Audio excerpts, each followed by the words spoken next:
Hey, what's up, tech friends? Elric Ferris here once again on the Motherboards.org YouTube channel with my co-host Shannon Robb. He's a product rep over at Thermaltake, amongst many other jobs I hear. And today we're going to do the quick magical unboxing of the Thermaltake Armor Revo Snow Edition case. So before we do anything else, let's do this magical unboxing.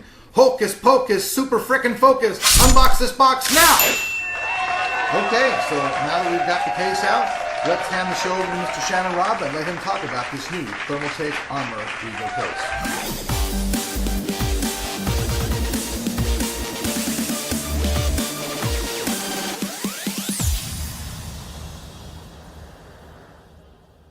All right, folks, so without any more further ado, we're going to let Shannon here take over and drive as we talk about this cool new Armor Revo.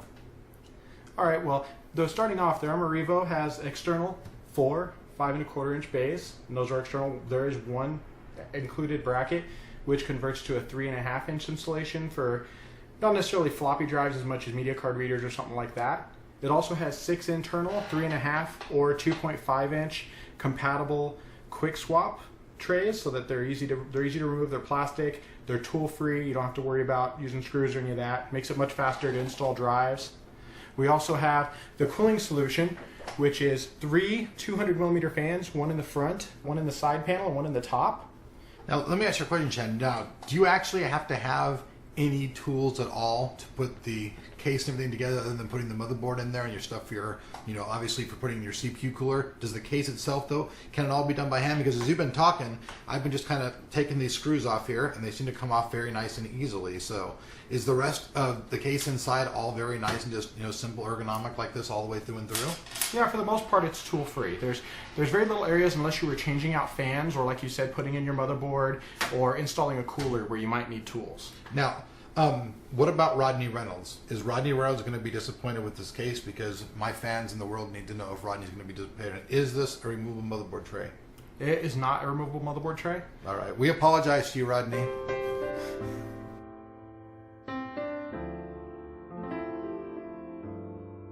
Hats off to you, Roy Harper. Well, that's something you'll see, that there's not a lot of removable motherboard trays anymore, because when it comes to cable routing, when you're routing it to the front, you're tying everything up. So if you remove the motherboard tray and you have all your drives here, theoretically, you've got to be able to move those cables.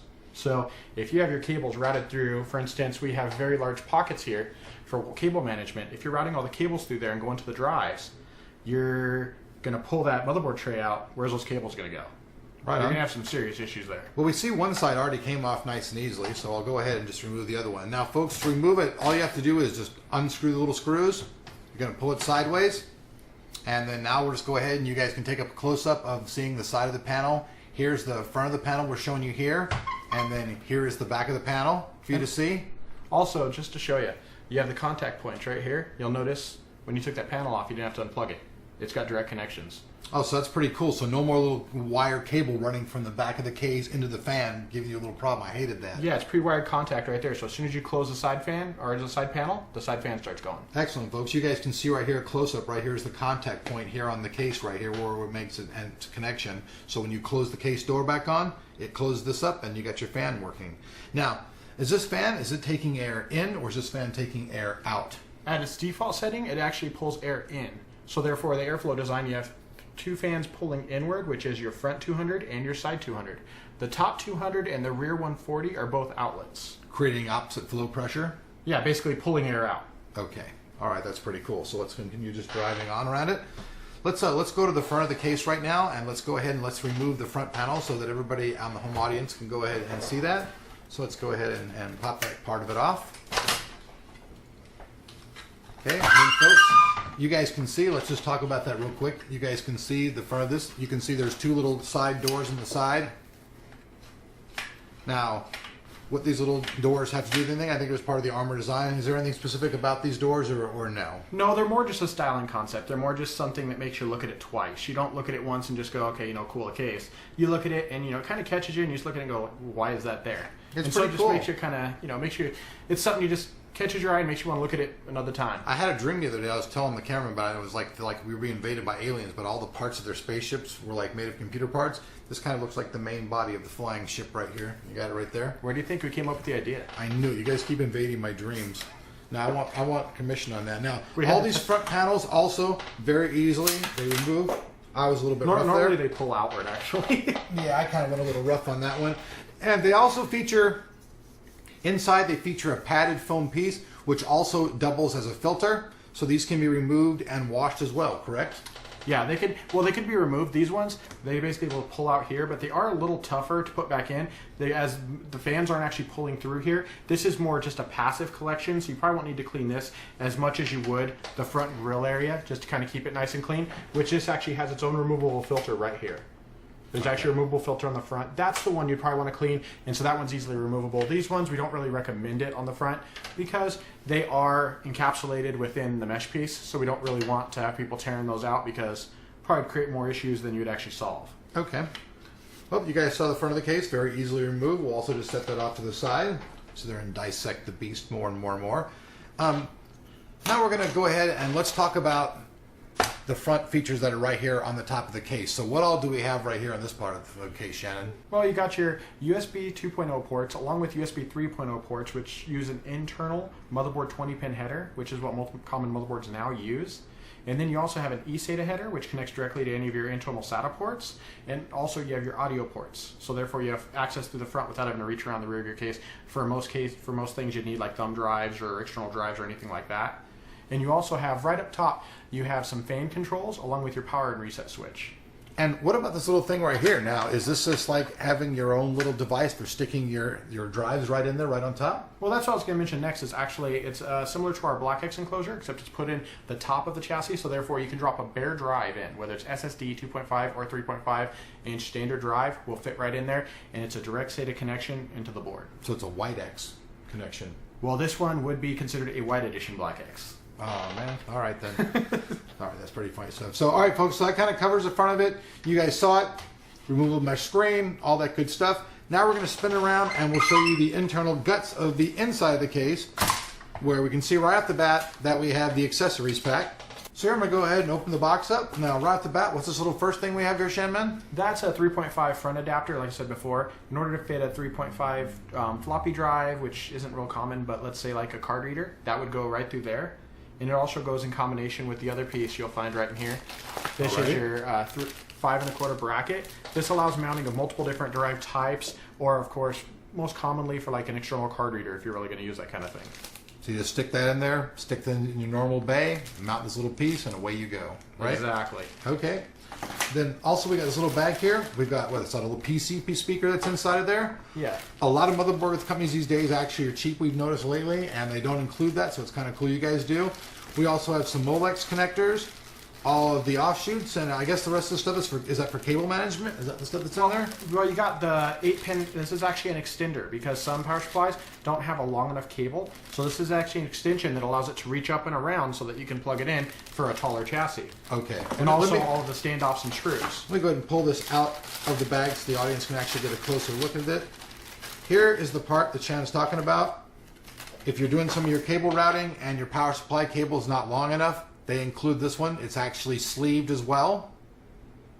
It's black and sleeved, so you can use that. They've also have a lot of zip ties that are in here. Lots and lots of little zip ties that I'm spilling all over the place here. Let me just get it all out here, why not? Here is the PC speaker, folks. This would plug into your motherboard, so if you get that little beep in your computer post, beep, this will actually work and you'll hear it now. So here go all the rest of the accessories. These are all your offshoots, fan accessories, everything you need to mount the rest of your fans and all that stuff on the case. So now that we've got that out of the way, Shen, let's talk about the inside of the case and what makes this case pretty cool.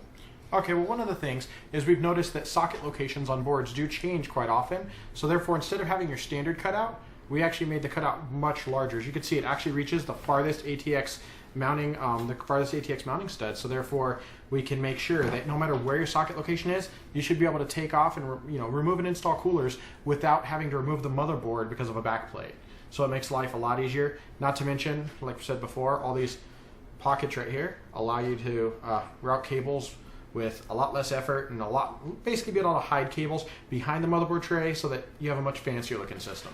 For those people who really complain about that type of stuff. Yeah, a lot of people like to be able to look through, for instance, the included window on the side panel, and they want to see something clean. They don't want to see a rat's nest of wires.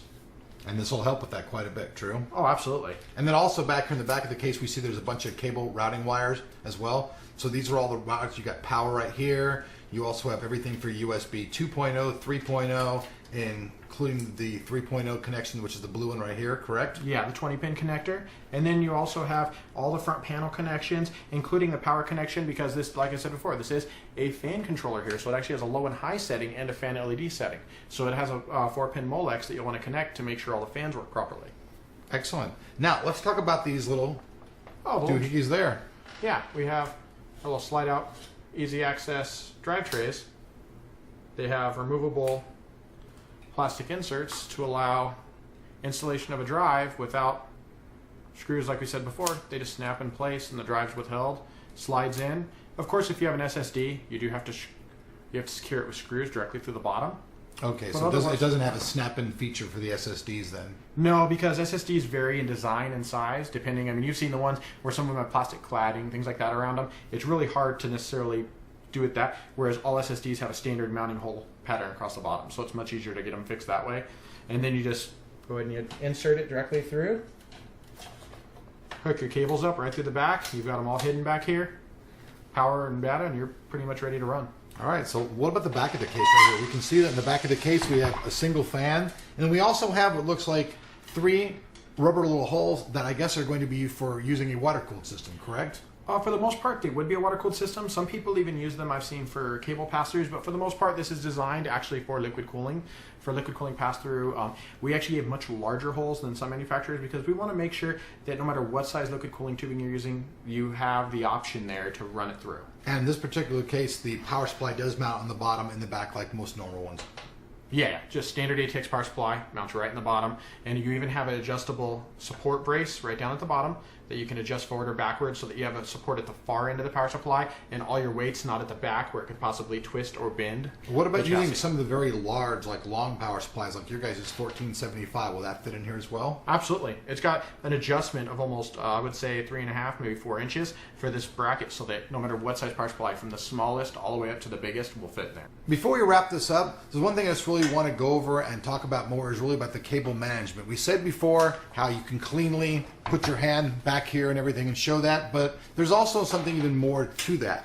Here you can see the case wall itself on the back panel, and it is also cut out.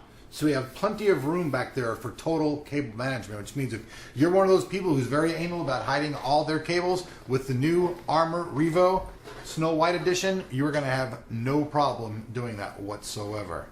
So that's pretty much it, folks. Shannon, thanks for coming in, but I did notice that there is something else that we did not talk about, and that is the very bottom of the case. Let's not miss that, because there are some features about the very bottom of this case, and let's talk about them.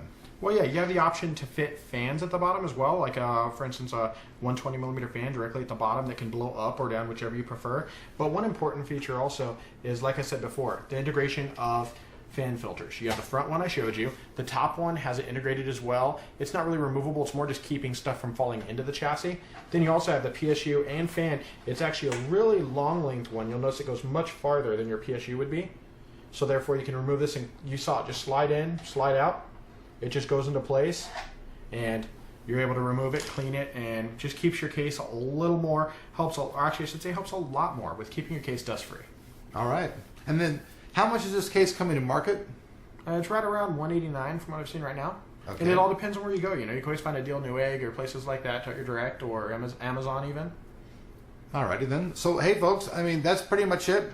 We're bringing you guys the quick magic unboxing and features look at the new Thermaltake Armor Revo Snow Edition. So thanks for watching. We'll actually be building a whole system in this pretty soon, and then we'll get back to you and show you pictures of that. See you later.